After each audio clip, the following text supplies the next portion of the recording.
आपण पाहत आहात शिवभीमक्रांती महाराष्ट्र न्यूज चॅनल। आमच्या लेवलवर हे आंदोलन केलेले आहे, तरी शासनाचा या गंभीर विषयावर फारसा काही स्टँड अजूनपर्यंत आला नाही।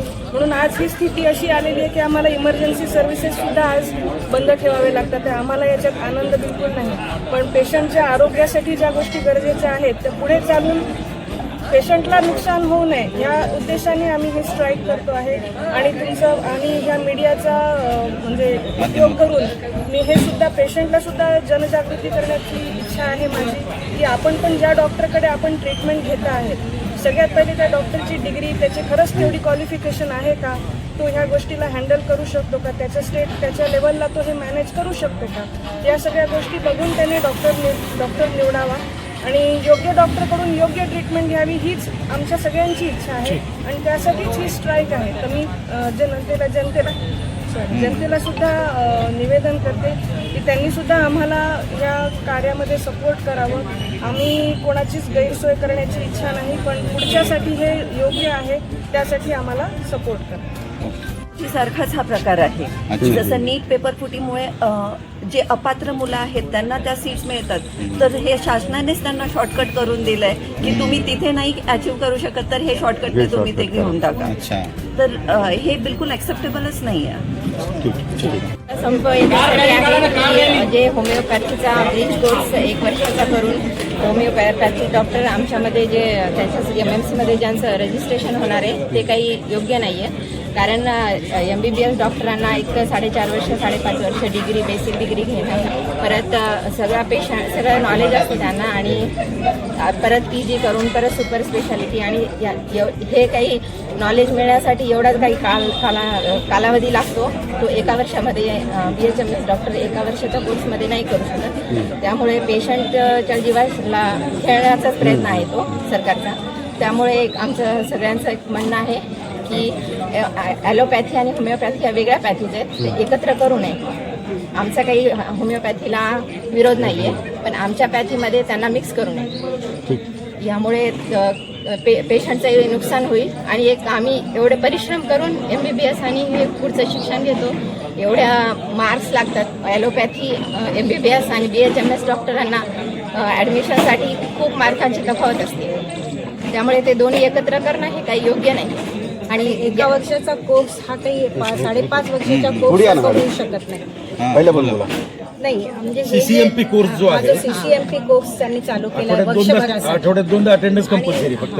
एवढा कमी ड्युरेशन मध्ये तुम्ही एवढा मोठा कोर्स आणि एवढं सारं शिक्षण घेऊ शकत नाही। फक्त अशा पद्धतीने तुम्ही अगदी कमी प्रतीचे डॉक्टर्स तयार करता आहात आणि हे योग्य नाहीये। याची सरकारला आणि सगळ्यांना आणि इव्हन समाजाला सुद्धा याची जाणीव व्हायला पाहिजे की काय चालू आहे आणि डॉक्टर्स का विरोधात आहेत आणि का बंद केलं आहे त्यांनी। आम्हाला की आमच्या इकडे येणाऱ्या पेशंटना त्रास व्हावा, आमच्याकडे येणाऱ्या डिलिव्हरी पेशंटनी कुठेतरी निघून जावं असं मुळीच वाटणार नाही, पण ज्या पिढीला आमचा जो त्रास होतोय तो होऊ नये यासाठी हा एक संप आहे। जे MBBS आणि MBBSच्या वरच्या डिग्री असं डॉक्टरांचे असोसिएशन आहे। 2012ला महाराष्ट्र शासनाने GR काढला होता की बाबा त्यावेळेला डॉक्टर्स कमी आहेत ग्रामीण भागात, तर BMHच्या डॉक्टरांना, होमिओपॅथीच्या डॉक्टरांना एक छोटासा कोर्स करून त्यांना ग्रामीण भागामध्ये सेवा देण्यासाठी बंधनकारक केलं होतं। आता 2012 आणि 2026 14 वर्ष झाली, मेडिकल कॉलेजेस एवढे वाढले, प्रत्येक जिल्ह्यामध्ये मेडिकल कॉलेज झाले, MBBSचे स्टुडंट खूप वाढले, MBBSच्या सीट वाढल्या, मुबलक प्रमाणामध्ये MBBSचे डॉक्टर्स अवेलेबल आहेत। सध्या शासनाला गरज नाही MBBSच्या डॉक्टरची म्हणून त्यांनी बॉन्ड कॅन्सल केला रिसेंट, तुम्हाला माहिती आहे। आता अशा परिस्थितीमध्ये सामान्य जनतेचं आरोग्य जर तुम्ही BHMSच्या डॉक्टरांच्या हातात 2 महिन्याचा कोर्स करून जर देत असाल तर ते असं होईल की कलेक्टर ऑफिसच्या एखाद्या क्लर्कला कलेक्टरची चेअर द्याल 2 महिन्याची ट्रेनिंग देऊन, किंवा टॅक्सी ड्रायव्हरला विमान चालवायची परमिशन द्याल 2 महिन्याचा कोर्स करून। तर ही सामान्य जनतेच्या आरोग्याची खेळी आहे आणि फक्त गव्हर्नमेंट ऑफ महाराष्ट्र, फक्त महाराष्ट्र शासनच करते, देशामध्ये दुसरीकडे कुठे आहे का? नाही।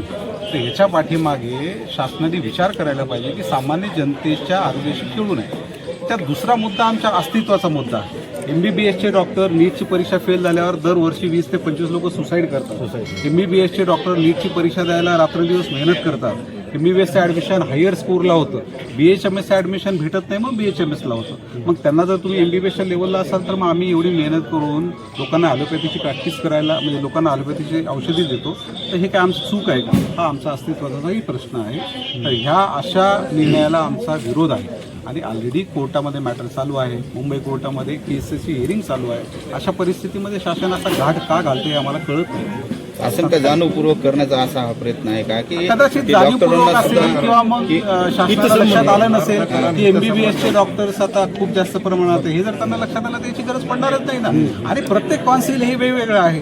होमिओपॅथीची औषधी वेगळी आहे, त्यांचं शिक्षण वेगळं आहे. आयुर्वेदिकची औषधी वेगळी, त्यांचं शिक्षण वेगळं आहे. आमची औषधी वेगळी, आमचं शिक्षण वेगळं आहे. आमच्या घरात त्यांना घुसवायची गरजच नाही ना. साधी सरळ गोष्ट आहे. तर ही शासनाने मान्य करायला पाहिजे. जनतेच्या आरोग्याशी खेळणी चांगली गोष्ट नाही. आणि राहिला दुसरा प्रश्न की याच्यामध्ये रुग्णांची हेळसांड होते, तर आम्ही आमच्या परभणी ब्रँचने निर्णय घेतलेला आहे की रुग्णाची हेळसांड होणार नाही. इमर्जन्सी कुठलाही रुग्ण आला तर आम्ही त्या रुग्णाला सिव्हिल हॉस्पिटलला घेऊन जाऊन तिथं आम्ही सेवा बजावू, जेणेकरून रुग्णाचे हाल होणार नाही. पण असा विचार शासनाने देखील करणं गरजेचं आहे. साहेब, आंदोलन अजून किती दिवस चालू राहणार? आज जर तोडगा निघाला नाही तर कदाचित उद्या निघेल, उद्या नाही निघाला तर परवा निघेल. पण आमची भूमिका फिक्स आहे आणि ही भूमिका आमच्या राज्यस्तरीय मंत्री आमच्या मंडळाने घेतलेली आहे, सदस्यांनी घेतली. आता सध्या आझाद मैदानावर आंदोलन चालू आहे. मंत्रिमंडळाने त्यांना बैठकीला बोलवलेलं आहे. त्यातून काही तोडगा निघाला तर ठीक, नाही तर ही भूमिका आमच्या कंटिन्यू. आम्ही आरोग्याची जर कोणाची हेळसांड होत असेल तर आम्ही हात जोडून माफी मागतो, पण आम्ही त्यांना सेवा देऊन शासकीय आपण पाहत आहात शिवभीमक्रांती महाराष्ट्र न्यूज चॅनल.